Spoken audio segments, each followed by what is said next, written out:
हाँ जी, सत श्री अकाल दोस्तों, तुहाडा स्वागत है जी साडे यूट्यूब चैनल हरीका जॉब अलर्ट ते। दोस्तों, जेकर तुसी चैनल पहली बार विजिट कर रहे हो, चैनल को सबसक्राइब कर लो, बैल आइकन दबा लो हर नवीं अपडेट दे लई। तो दोस्तों, पंजाब पब्लिक सर्विस कमीशन वालों अज एक चंगी खबर निकल के आई है। पब्लिक नोटिस जारी किया गया।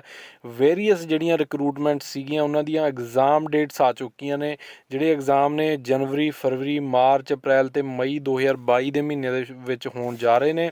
ਤੇ ਇਸ ਲਈ ਆਪਣੀ ਤਿਆਰੀ ਖਿੱਚ ਲਓ। ਜਿਹੜੇ ਵੀ ਐਸਪੀਰੈਂਟ ਹੈਗੇ ਆ, ਸਭ ਤੋਂ ਪਹਿਲਾਂ ਗੱਲ ਕਰੀਏ ਐਨਾਲਿਸਟ ਦੀਆਂ ਜਿਹੜੀਆਂ 10 ਪੋਸਟਾਂ ਸੀਗੀਆਂ, ਉਹਦਾ ਐਗਜ਼ਾਮ 30 ਜਨਵਰੀ 2022 ਨੂੰ ਹੋਣ ਜਾ ਰਿਹਾ 11 ਤੋਂ 1 ਵਜੇ ਤੱਕ। ਦੈਨ ਪ੍ਰਿੰਸੀਪਲ ਗਰੁੱਪ ਏ ਦੀ ਜਿਹੜੀਆਂ 15 ਪੋਸਟਾਂ ਸੀ ਹਾਇਰ ਐਜੂਕੇਸ਼ਨ ਡਿਪਾਰਟਮੈਂਟ ਦੇ ਵਿੱਚ, ਉਹਦਾ ਪੇਪਰ ਆ ਜਿਹੜਾ 11 ਫਰਵਰੀ ਨੂੰ ਹੋਣ ਜਾ ਰਿਹਾ 11 ਤੋਂ 1 ਵਜੇ। ਦੈਨ ਨਾਇਬ ਤਹਿਸੀਲਦਾਰ ਜਿਹੜਾ ਮੋਸਟ ਆਪਾਂ ਕਹਿ ਸਕਦੇ ਹਾਂ ਕਿ ਹੌਟ ਪੋਸਟ ਹੈ, ਜਿਹੜੀ ਜਿਹਦਾ ਇੰਤਜ਼ਾਰ ਜਿਹੜੇ ਪੰਜਾਬ ਦੇ ਜਿਹੜੇ ਐਸਪੀਰੈਂਟ ਕਰ ਰਹੇ ਆ, ਕਾਫੀ ਲੰਮੇ ਸਮੇਂ ਤੋਂ ਕਰ ਰਹੇ ਆ। 78 ਪੋਸਟਾਂ ਨੇ ਇਹਦੇ ਵਿੱਚ। ਰੈਵਨਿਊ ਡਿਪਾਰਟਮੈਂਟ ਦੀ ਇਹ ਪੋਸਟ ਹੈ ਅਤੇ 20 ਮਾਰਚ 2022 ਨੂੰ ਇਹਦਾ ਐਗਜ਼ਾਮ ਹੋਣ ਜਾ ਰਿਹਾ 12 ਤੋਂ 2 ਵਜੇ ਤੱਕ। ਦੈਨ ਉਸ ਤੋਂ ਬਾਅਦ ਜਿਹੜੀ ਫੰਕਸ਼ਨਲ ਮੈਨੇਜਰ ਦੀ ਪੋਸਟ ਹੈ, ਜਿਹਦੇ ਫਾਰਮ ਹੁਣ ਇਹਨਾਂ ਨੇ ਦੁਬਾਰਾ ਰੀਓਪਨ ਕੀਤੇ ਸੀਗੇ। ਪੋਸਟਾਂ ਵੀ ਇਨਕਰੀਜ਼ ਕੀਤੀਆਂ ਸੀ, 17 ਤੋਂ 34 ਹੋ ਗਈਆਂ ਨੇ। 24 ਅਪ੍ਰੈਲ 2022 ਨੂੰ ਐਗਜ਼ਾਮ ਆ 11 ਤੋਂ 1 ਵਜੇ ਤੱਕ।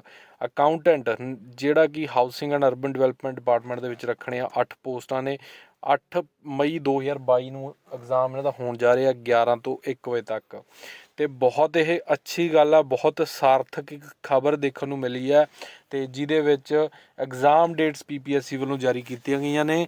ਹਾਲਾਂਕਿ ਪੰਜਾਬ ਦੇ ਵਿੱਚ ਮੇਰਾ ਖਿਆਲ ਆ ਪਹਿਲੀ ਵਾਰ ਇਹ ਹੋਇਆ ਕਿ ਇਹਨਾਂ ਐਗਜ਼ਾਮਸ ਦੇ ਲਈ ਪਹਿਲਾਂ ਹੀ ਜਿਹੜੀਆਂ ਡੇਟਸ ਅਨਾਊਂਸ ਕੀਤੀਆਂ ਗਈਆਂ ਨੇ। ਅੱਜ ਤੋਂ ਪਹਿਲਾਂ ਇਹੋ ਜਿਹਾ ਕਦੇ ਨਹੀਂ ਹੋਇਆ ਕਿ PPSC ਨੇ ਪਹਿਲਾਂ ਹੀ ਐਗਜ਼ਾਮ ਦੀ ਜਿਹੜੀ ਟੈਂਟੇਟਿਵ ਡੇਟਸ ਦਿੱਤੀਆਂ ਹੋਣ। ਠੀਕ ਹੈ, ਅਤੇ ਇਹਦੇ ਸੰਬੰਧੀ ਇਹਨਾਂ ਨੇ ਦੱਸਿਆ ਕਿ ਐਡਮਿਟ ਕਾਰਡ ਜਿਹੜੇ 5-5 ਦਿਨ ਪਹਿਲਾਂ ਆ ਜਾਣਗੇ, ਜੋ ਵੀ ਡੇਟਸ ਦਿੱਤੀਆਂ ਗਈਆਂ ਨੇ ਉਹਨਾਂ ਤੋਂ। ਅਤੇ ਇਸ ਲਈ ਜਿਹੜੇ ਵੀ ਨਾਇਬ ਤਹਿਸੀਲਦਾਰ ਦੇ ਐਸਪੀਰੈਂਟ ਆ, ਮੈਨੂੰ ਪਤਾ ਨਾਇਬ ਤਹਿਸੀਲਦਾਰ ਦੇ ਬਹੁਤ ਐਸਪੀਰੈਂਟ ਹੈਗੇ ਆ, ਠੀਕ ਆ, ਜਿਹੜੇ ਬਹੁਤ ਸੀਰੀਅਸ ਤਿਆਰੀ ਕਰ ਰਹੇ ਆ। ਅਤੇ ਸਮਾਂ ਵੀ ਤੁਹਾਡੇ ਕੋਲ ਹੈ ਹੁਣ 20 ਮਾਰਚ 2022 ਨੂੰ ਤੁਹਾਡਾ ਐਗਜ਼ਾਮ ਆ। ਅਤੇ ਬਾਕੀਆਂ ਦੇ ਲਈ ਵੀ ਆਲ ਦੀ ਬੈਸਟ। ਅਤੇ ਬਾਕੀ ਦੀਆਂ ਅਪਡੇਟਸ ਵੀ ਸਾਡੇ ਨਾਲ ਬਣੇ ਰਹੋ, ਜੁੜੇ ਰਹੋ। ਅਤੇ ਇੱਦਾਂ ਹੀ ਜੇਕਰ ਹੋਰ ਡਿਪਾਰਟਮੈਂਟ ਵੀ ਚੱਲਣ, ਜਿਵੇਂ ਪੰਜਾਬ ਪੁਲਿਸ ਦੇ ਪੈਂਡਿੰਗ ਐਗਜ਼ਾਮ ਹੈ, ਉਹਨਾਂ ਦਾ ਵੀ ਇੱਕ ਐਗਜ਼ਾਮ ਕੈਲੰਡਰ ਜਾਰੀ ਕਰ ਦਿੱਤਾ ਜਾਵੇ। PSSB ਦਾ ਜੋ ਵੀ ਪ੍ਰੋਸੈਸ ਹੈ, ਉਹਦਾ ਵੀ ਐਗਜ਼ਾਮ ਕੈਲੰਡਰ ਜਾਂ ਫਿਰ ਜਿਹੜਾ ਰਿਕਰੂਟਮੈਂਟ ਦਾ ਕੈਲੰਡਰ ਜਾਰੀ ਕੀਤਾ ਜਾਵੇ ਕਿ ਉਦੋਂ ਤੱਕ ਜਿਹੜਾ ਪ੍ਰੋਸੈਸ ਕੰਪਲੀਟ ਹੋ ਜਾਏਗਾ। ਠੀਕ ਹੈ, ਤਾਂ ਬਹੁਤ ਹੀ ਅੱਛਾ ਹੋ ਜੇ ਪੰਜਾਬ ਦੇ ਐਸਪੀਰੈਂਟਸ ਦੇ ਲਈ। ਅਤੇ ਬਾਕੀ ਦੇਖਦੇ ਹਾਂ ਕਿ ਜੋ ਵੀ ਇਹਨਾਂ ਨੇ ਡੇਟਸ ਦਿੱਤੀਆਂ ਨੇ ਉਹਨਾਂ ਦੇ ਅਕੋਰਡਿੰਗ ਹੀ ਐਗਜ਼ਾਮ ਹੁੰਦਾ, ਆਉਣ ਵਾਲਾ ਸਮਾਂ ਦੱਸੇਗਾ। ਅਤੇ ਫਿਲਹਾਲ ਦੇ ਲਈ ਇਹ ਖਬਰ ਤੁਹਾਡੇ ਤੱਕ ਲੈ ਕੇ ਆਏ ਹਾਂ। ਖਬਰ ਚੰਗੀ ਲੱਗੀ ਵੀਡੀਓ ਸ਼ੇਅਰ ਕਰ ਦਿਓ। ਧੰਨਵਾਦ ਦੋਸਤੋ, ਸਤਿ ਸ਼੍ਰੀ ਅਕਾਲ।